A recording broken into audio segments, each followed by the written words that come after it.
share these kind of things. And the workshop today actually is the follow-up activities after the NIDC, the second NIDC 3 months ago. I think all of us who are working in the field of international development recently realized the increasingly important role of Asian providers as well as other Southern providers in the world of donors and the impact to developing countries. I think the practice of these Southern providers, which is important, but still has some concern with former or traditional donor, is the lack of clear evaluation process. Even these countries are more and more important, but so far we still didn't see how, the patterns of evaluation and monitoring of these countries. So this is the point that NIDC pay attention to. And it's not just only to monitor or to evaluate the development project. If possible, we would like to develop the indicators that can be shared or that can be utilized by other Southern providers too. So this is the aim of the workshop today. It's not the first workshop, and we do not start from the zero, but we start from something that we agreed together since the last time. You can find more details about these in the minutes that we provide in the package also. So the workshop today is an attempt to start working on this issue in concrete terms. Means now we invite our colleagues from CLV country to develop the research project to think about the indicators. So we will start from best practice of Thai international development corporations, policy and practice and project, in concrete terms, which TICA and NIDA provide to our neighboring countries, and try to find the best practice of that.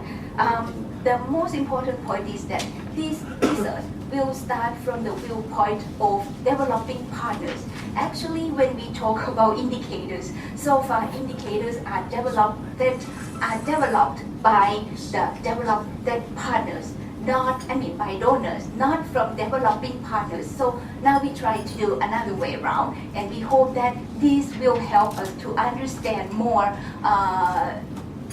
about the developing partners and also developed partners, particularly from Asian providers. And today, actually, we have special session also. We are very honored to have Your Excellency, Jem Bandor from Mongolia. And I think Mongolia so far is going to be an emerging donor. And with this, it means Mongolia is also a part of, new Southern providers. And in fact, it will be very good if Thailand and Mongolia can work together, share experiences. Today, we will share experience from our side, and we also very honored to have experience from Mongolia side. I think it will be good, not just only us as a donor, but it will be good from, the developing partner point of view also. So this is, a very special occasions for us. Before I go to the working process, I would like to invite Kun Kim Makway from the Asia Foundation to open his seminar formally. Kun Kim, please. Thank you very much. Sirkorn Wajwaku, His Excellency Ambassador Batumur Chimadorj, His Excellency Ambassador Sharon Dorj Dumbledorj,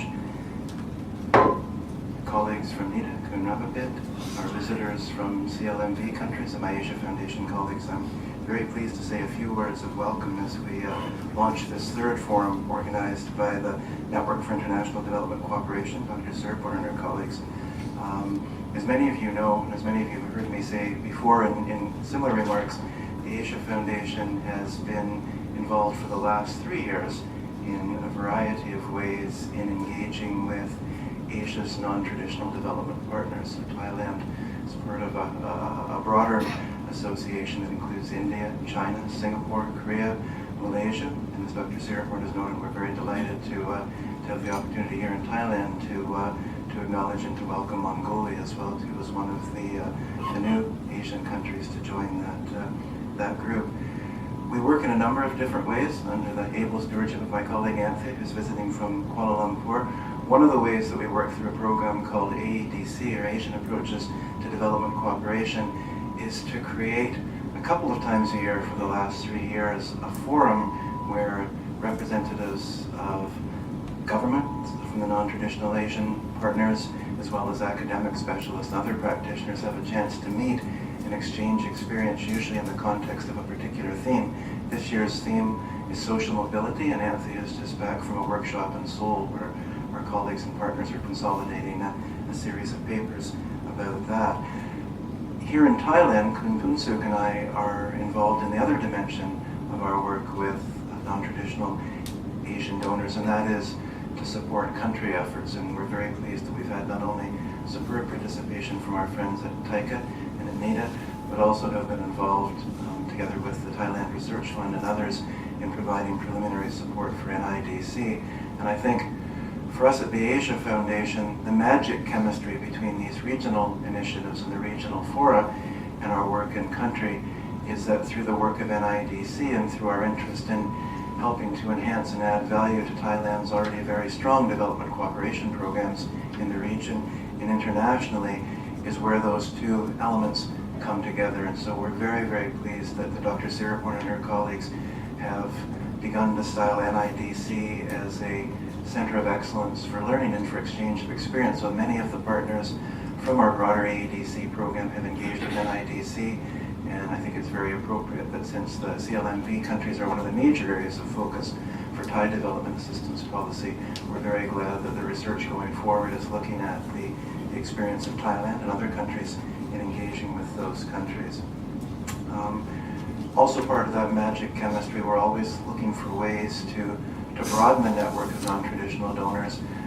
Ambassador Jumbledorj and Unsuk and I had a series of fruitful discussions yesterday with our friends at NADA and at TICA and with Dr. Siraporn, and we came away from those discussions very excited about possible synergies. And we're going to hear from Ambassador Jumbledorj in a moment to hear a little bit more about Mongolia's plans, but we're certainly very excited here in Thailand about the possibility of playing from the Asia Foundation side a modest role in helping to facilitate those cooperations. So, Dr. Siraporn, we're very grateful to you and your colleagues for extending scope to welcome Mongolia today. And we're delighted to have not one but two ambassadors with us today representing Mongolia. So with those, I'm very glad again just to welcome everybody and turn over the proceedings to Dr. Siraporn. Thank you. Thank you, Kun Kim.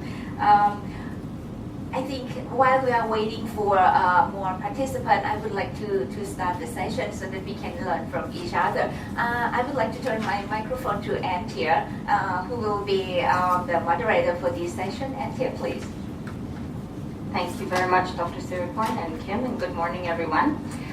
We're delighted to have participation from Mongolia today. Just to give you a little bit of background, earlier this year I went to UB on the invitation of our office in Mongolia because we learned about the Mongolia's new International Cooperation Fund, which is about 1 year, I think, old.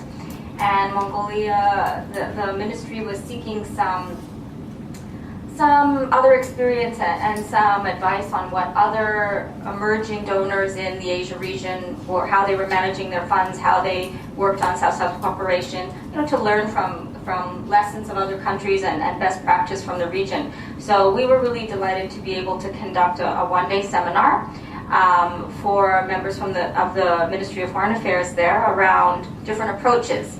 And Thailand was one of the countries we featured really prominently because, the funds are similar in size, the experience is not very old in terms of being a provider of development cooperation, so we thought it would be a really useful fit between the two countries. So we're very excited that we have Ambassador Jumbledorj visiting us today and is able to talk to us a little bit about Mongolia's experience, and has had very good meetings, as we heard about yesterday as well, with TICA and NADA officials. So he's going to give us a presentation in a minute or speak to us a little bit. I'd just like to introduce him. We had dinner last night and I learned about his distinguished career. He has been ambassador to many countries. He opened the first Mongolian mission in Canberra, is that correct? The first ambassador to Canberra. Also, he served in London, in Washington, also served at home. And most recently, he was the first ambassador to ASEAN, and so came most recently from Jakarta, and now is ambassador at large and executive secretary of the International Cooperation Fund of Mongolia. So you can see that the Mongolian government has really given a lot of value and worth to this new fund by appointing Ambassador Jambal Dorj to that position. So welcome, sir, and please speak to us.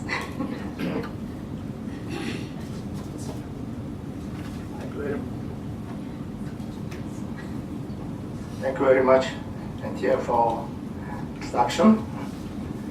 And good morning, Dr. Sipo, and Mr. Kim, Kwai, and distinguished delegates, and Ambassador Batumur, ladies and gentlemen. And it's indeed my honor to address this important gathering, the workshop on Thailand International Development Cooperation, best practices, and sharing our experiences and learning from each other. And taking this opportunity, I wish to extend my warmest congratulations to the network of International Development Cooperation, Thammasat University of Thailand, on the excellent organization of this workshop. And I would also like to express my sincere appreciation to TAICA and the Asia Foundation for inviting me to participate. And first of all, I would like to talk a little bit about the Mongolia's foreign policy towards the Asian Pacific.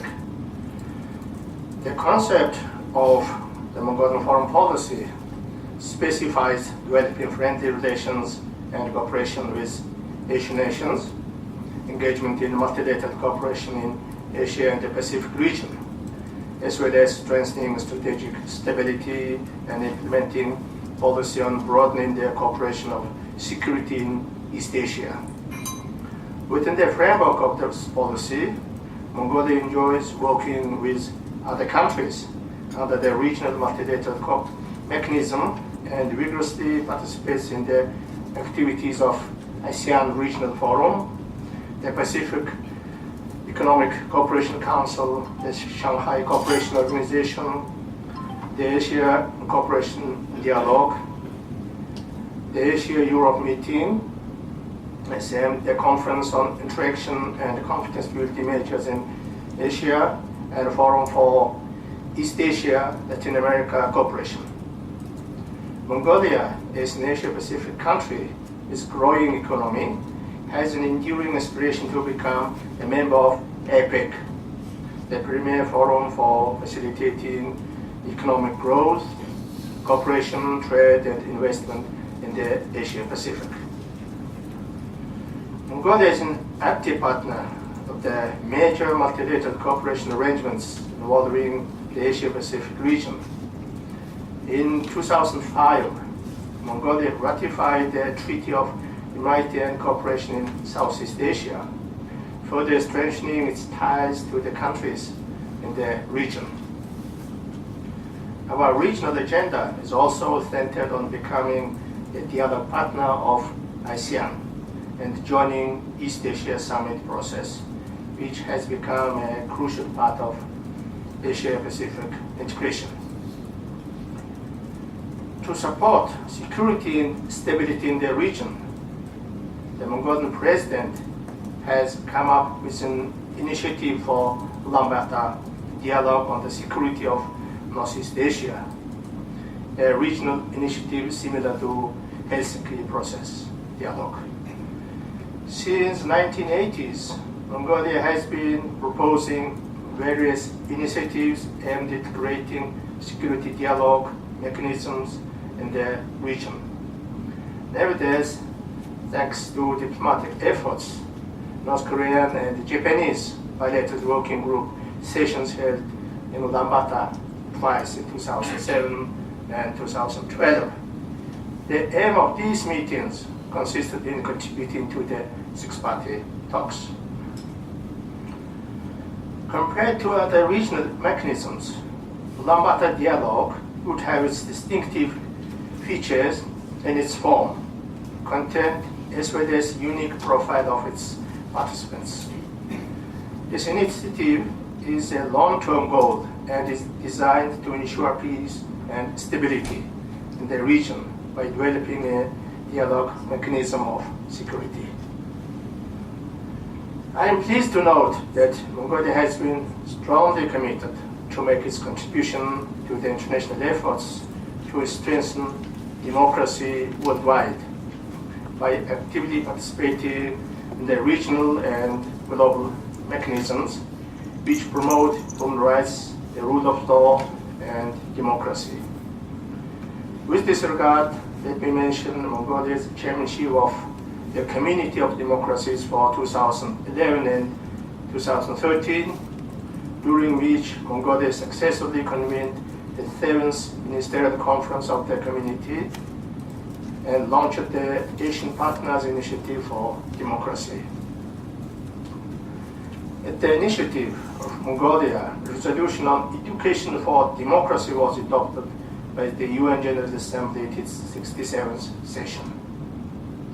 The above-mentioned resolution, which recognizes that while democracies share common features, there is no single model of democracy and it does not belong to any country or region. It's particularly relevant to the reality and diverse society of the Asia-Pacific region.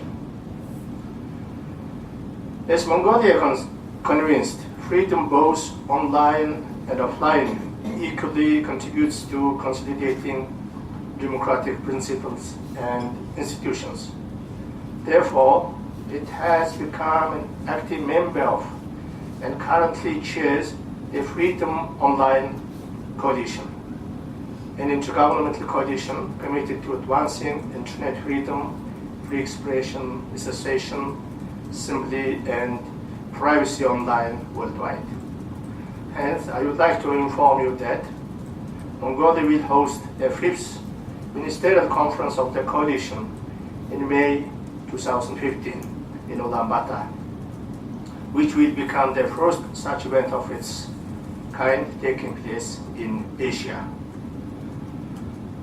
In the past 2 decades, Mongolia has been doing and advancing democracy at home.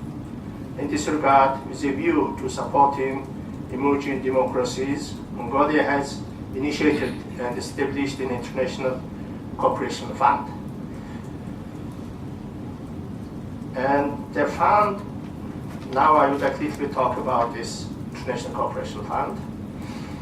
The cooperation was established by the amendment to the law on government special funds in February 2013. Statute of the fund was adopted by the procedure of the government of Mongolia from March 30, 2013. And according to the statute of the fund, the operation of the fund shall be administered by the council, which consists of 7 members. And council is chaired by Minister for Foreign Affairs, and other members include Foreign Policy Advisor to President, Foreign Policy Advisor to Prime Minister. The rest of members of the fund is appointed by the Minister of Foreign Affairs, mainly from National Security Council and Ministry of Foreign Affairs.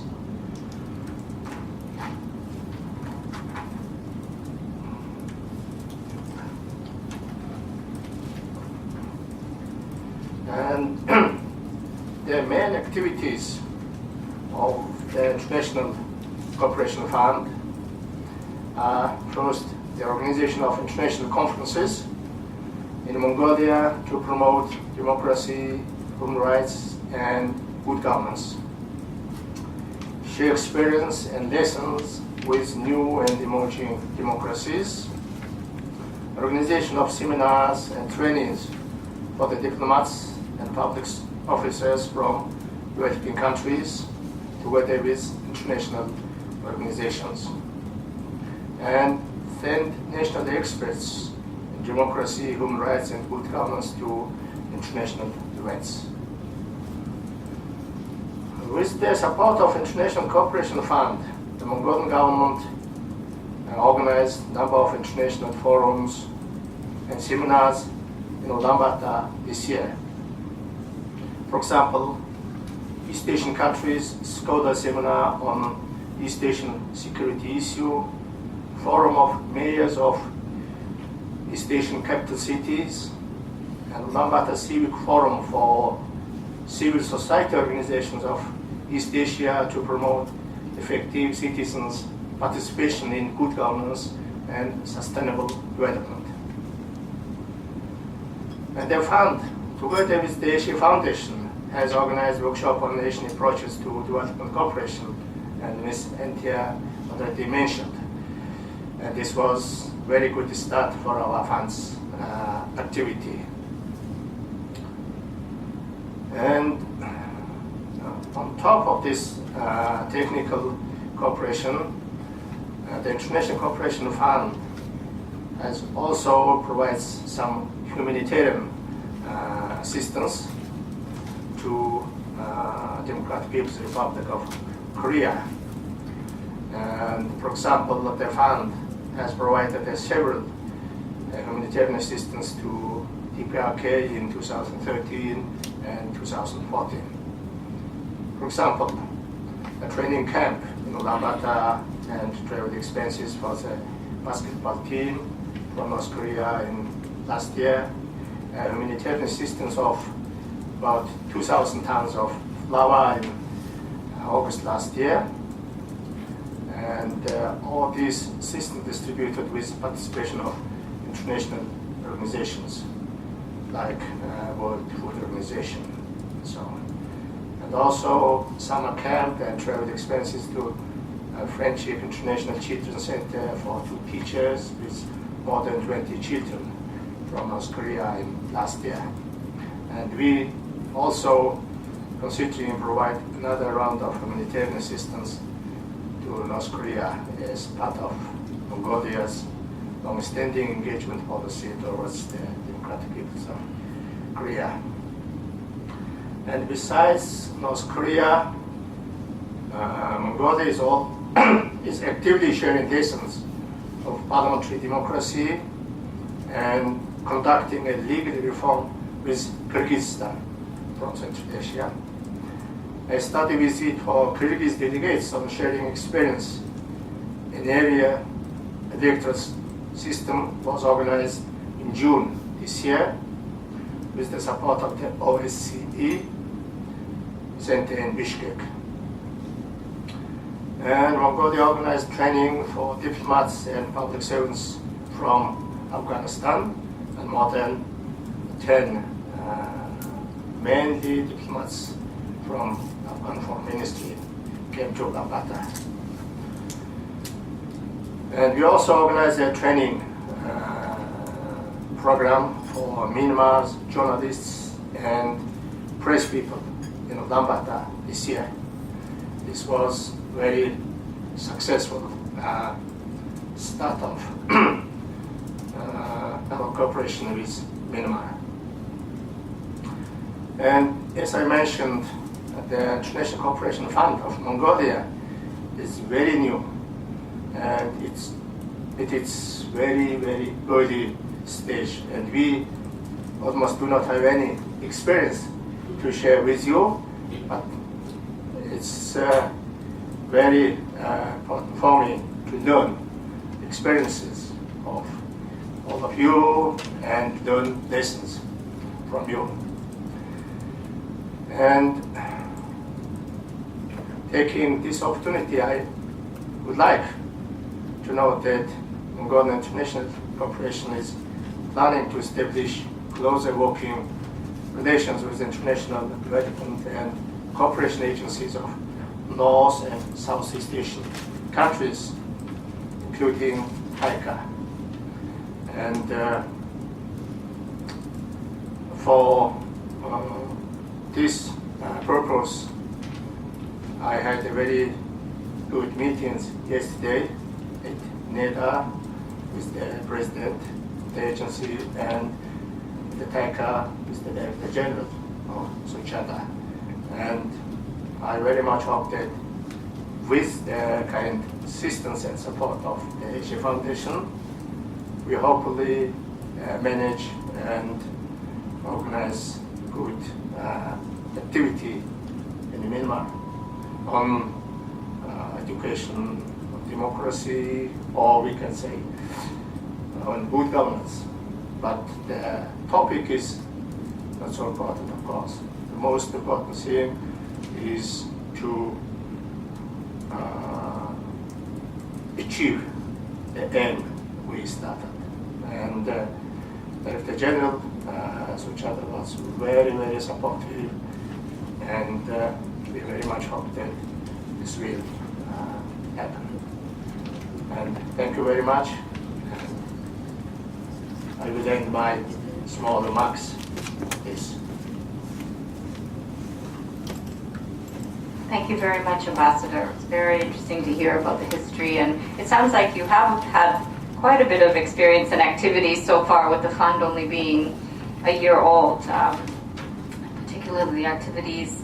I think for many emerging donors, the whole area of democratization and governance is quite novel. So most of the emerging donors or Asian providers that we work with don't have programs in that area. So it's quite bold, courageous as well for Mongolia to embark in that area. But I think there will be a lot of positive response from participating countries and partner countries. So thank you for that. And we look forward to sharing the information today with you. Do we have someone here from? Yeah, I think Kun Hathai Chanok just arrived on behalf of Kun Banjo. Would you like a minute to prepare, or are you ready? Can you introduce? Yeah, actually, I know Kun Hathai Chanok, but in order to explain more about Kun Hathai Chanok, maybe I have to ask you to introduce yourself, because I don't know about your work in Taiga. So please come here, and then you can. Okay, you can. Maybe we can also just take us a minute if there's any questions for Ambassador Dumbledore. I'm sure people have some interest to learn a little bit more about Mongolian development cooperation. So give our friend a chance to catch her breath. Are there any questions that I can?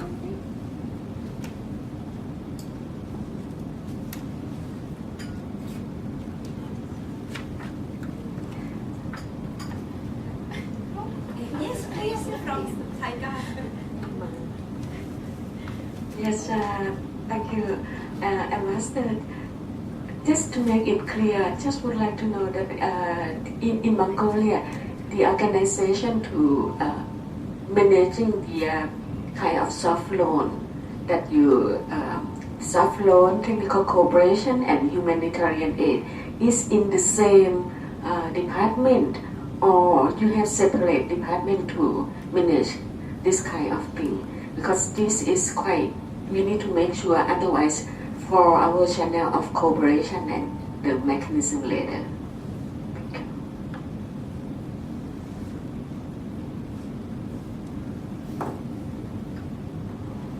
As I mentioned, the International Cooperation Fund of Mongolia is under the Ministry of Foreign Affairs, and it's very small kind of branch.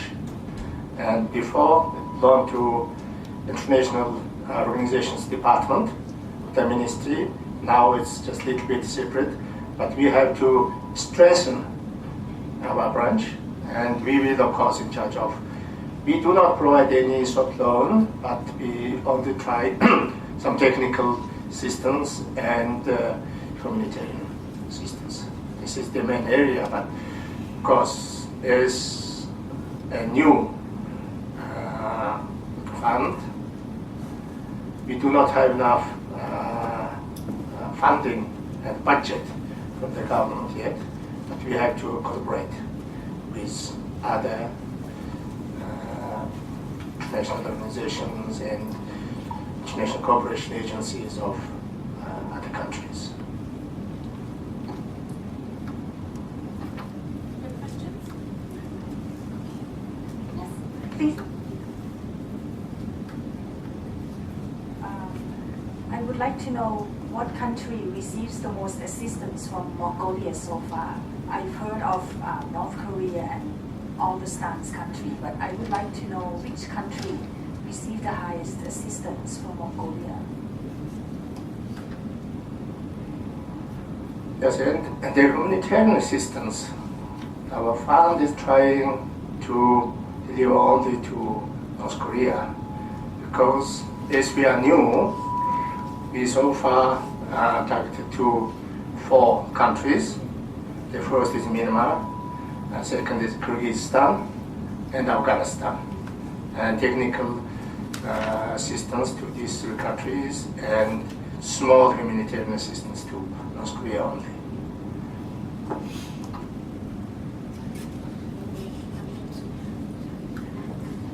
I'd like to know a little bit your future. Now, I think given your organization is very new, very young, so what will be your future strategic direction? So which area, apart from those 4 main countries, so in the future, to target some other countries? Yes, thank you. And of course, so far, our target is for these 4 countries, and we also would like to share our experience with other Southeast Asian countries like Cambodia, Laos, and Bhutan as well. But it definitely will take time, but only we thinking that with an assistant of TICA and then the Asia Foundation and with other government and international agencies, we can expand our cooperation. Should we move on? Yes. Okay. Could I touch channel? Are you ready? So I will click the PowerPoint for you, and then Okay, you great. start teaching. Start. Yeah, please. Yeah. Sorry for for the accident of Kumajong's car. My name is Takachinok. I'm from Planning and Monitoring Branch, TICA, and on behalf of Kumajong, I would like to present TICA as Emerging Development Partner, Experiences and Practices. The content of the presentation this morning will be as follows: Thailand ODA and TICA, Thai ODA structure, role and responsibilities of TICA, area of cooperation, Thai cooperation program, South-South cooperation, North-South-South cooperation, regional cooperation framework, and samples activities. Structure of Thailand ODA. There will be 2 big parts on technical cooperation, which TICA is responsible for, and the other part is from NEDA, will be soft loan. And I understand that NEDA now has also part of grant as well. The other is from Exim Bank and other ministry as well. So in addition to technical cooperation of TICA, we try to promote the export trade for the next strategy. So about TICA, Yes. please. TICA, in the past, TICA is under the office of the Prime Minister since 1963 until 2003. And then at that time, we are Department of Technical and Economic Cooperation. And most of our responsibility is just like receiving part, is receiving aid from donors. Then in 2003, we have some big change. So there's government reform, and then we changed our boss to be under the Ministry of Foreign Affairs. The name still the same, but after that, for 1 or 2 years, we have transformed to be agency. The name changed to Thailand International Development Cooperation Agency, or TIGA now. And from 2004 until now, next year will be transformed again to be Department of International Relations, which is still under the Ministry of Foreign Affairs. So I understand that it already be approved by the cabinet, right? So I think will be next year will be the Department of International Relations, Department of International Cooperation or Relations, something like that. Yeah. So you will change the name? Change the name again. And the scope of work will be wider, broader. And the role of and responsibility